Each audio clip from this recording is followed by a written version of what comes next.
Okay, what do we need to know today? This energy between these eclipses is all about what you're creating, all about the new energy that you're planting. The seeds have been planted, or you're planting them now. What new energy do you want to be taking into your next 6 months with you? And what are you walking away from? What are you releasing from your life? This is like a death rebirth cycle in between these 2 weeks. So what are we allowing to die, and what are we birthing into our future at this time? Get really clear on that, because whatever it is that you're putting out right now is what you're going to walk into in the next 6 months. Let's see, what else?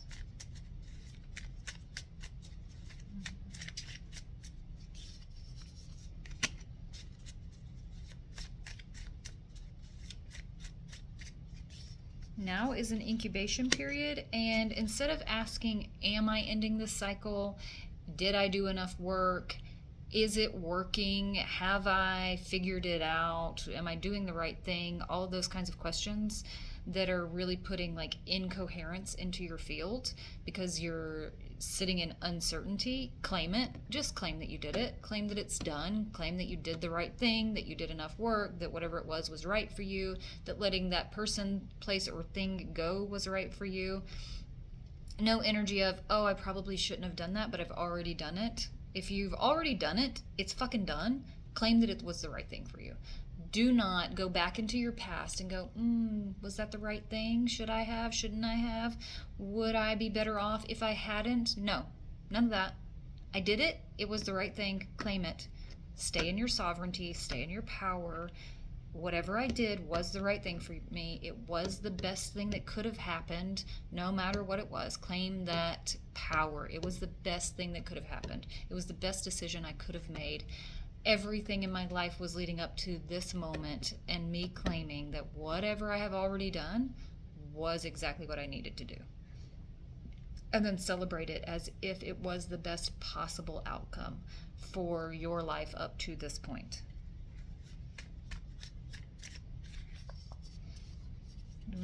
When pigs fly energy. So this is the energy of getting whatever wild dreams you have coming true. It's also the energy of potential new love coming in. But it's really the energy in this reading of putting out best case scenarios. The infinite possibilities. This is the time for claiming the best case scenario possibility for yourself and just going, why not?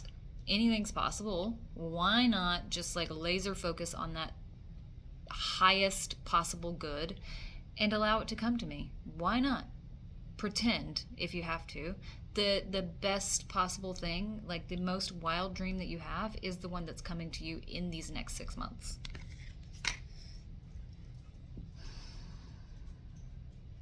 Is there more?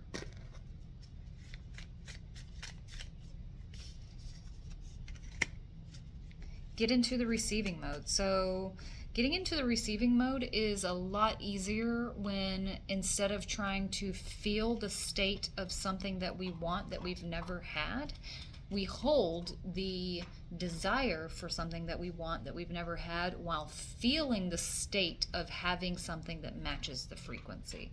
So if I'm wanting, what can I use as an example? Love. If I'm wanting love, if I'm wanting a partnership that is like earth-shattering love, but I've never had that. I don't know what it really feels like. So when I go into my meditation and I want to feel for that partnership, I don't know how to find that frequency, but maybe I have loved a cat. Maybe I have loved a dog, a person that wasn't a romantic love, your mother, a plant, a car, a house, a job, literally anything that you've loved, even if it was just like a moment during a movie. Like, who fucking cares? Anytime that you can access the frequency of like blissful love, if you can hold that in your body for a second and project out what you want at the same time, then you're in the receiving mode of receiving what you're asking for. The frequencies need to match because that collapses the field. It collapses a field of infinite possibilities into I have what I want, I'm sending out what I want, I'm receiving what I want. If you can feel I have it, you are receiving it. You're in the receiving mode for it. So the more that you can hold, I already have it because I've felt it in whatever situation, even if it was for 3 seconds with somebody else's dog, doesn't matter. If you can hold that frequency, then you're building more of that frequency and energetic in your own personal field. What else?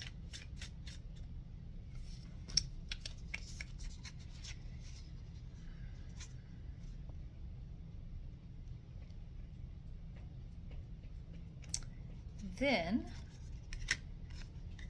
whatever comes up after that is probably likely going to be doubt. It's going to be your old programming that says, you're never going to get that. You should lower your standards. You should want less. You should not try for something that's out of your league, or whatever that kind of voice in your head is. That's going to come in hot. As soon as you activate the field and the frequency of what you want, when you've really activated it, it will be a tuning fork that pushes out the other frequencies of I can't have it. So that's normal, and all you need to do is hold yourself steady. Just like, okay, I've never had it in this way, but anything's possible. Why not? Why can't I have it now? Why am I good enough? Instead of like playing thoughts about why you shouldn't be able to have it, why don't you play thoughts about why you could just have it? Like, anything's possible. I'm good enough. I see other people who have these things. I know that anything can happen. Just allow yourself, like, the broad spectrum of anything is possible, and I can be surprised and delighted by the universe. Or, if you have the ability to go fully into I'm worth it, then hold that as often as you can. I'm worth it for no other reason than I exist. I'm worth it. If you have like a list of reasons that you think you're worth it, then hold those too. But if you don't have a list of reasons that you think you're worth it, just hold the fact that you are worth it because you exist. You can find moments in your life when that doubt comes up where you trusted. So Bashar teaches that doubt is not a thing, that doubt is 100% trust in not having something. So when doubt comes up, it's not that we don't trust it, it's that we trust that we can't have something. So you can hold trust that you can have something at the same time, and that will also collapse that incoherent field. So trusting that you have air to breathe. That's a really simple one. We always have that. You're trusting that you're sitting on a chair. You can feel your body being held by something. That's trust.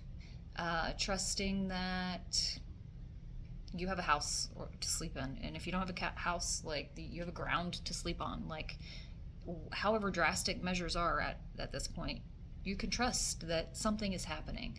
Whatever's happening around you, hold that in your awareness. That is trust. And also, gratitude is the holding of your awareness on the experience that you're having. That's it. You don't have to feel grateful for something to feel gratitude. Gratitude is just holding your awareness on the experience that you're having. It's being the observer. So just observe whatever's around you. If you want to think grateful thoughts, sure, add that in, but you don't have to. You can just be present. That's why presence is so important, because it is gratitude.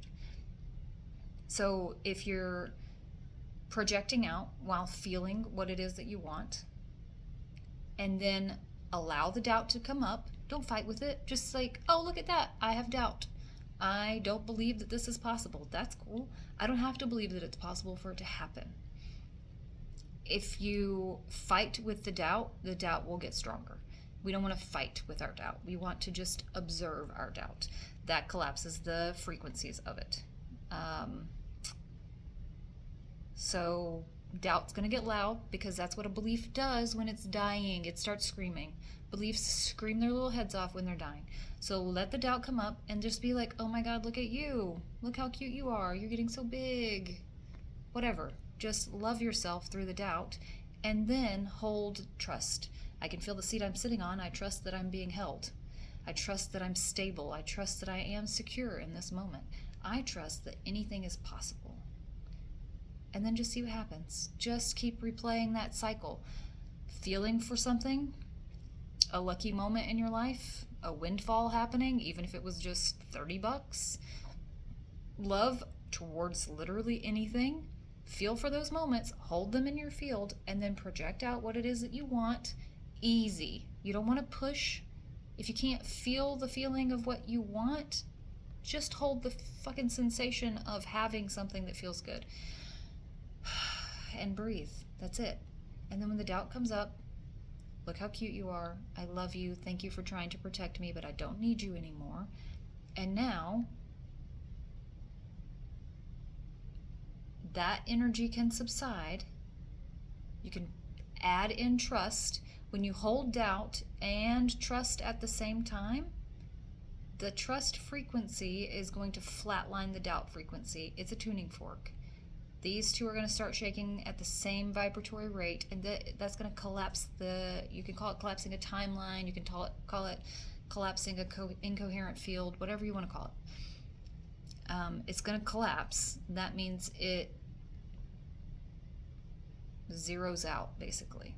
And then your coherent field of love and abundance and gratitude is going to be what moves forward without that incoherent vibration of doubt causing it to, radiate in some sort of cluttered way.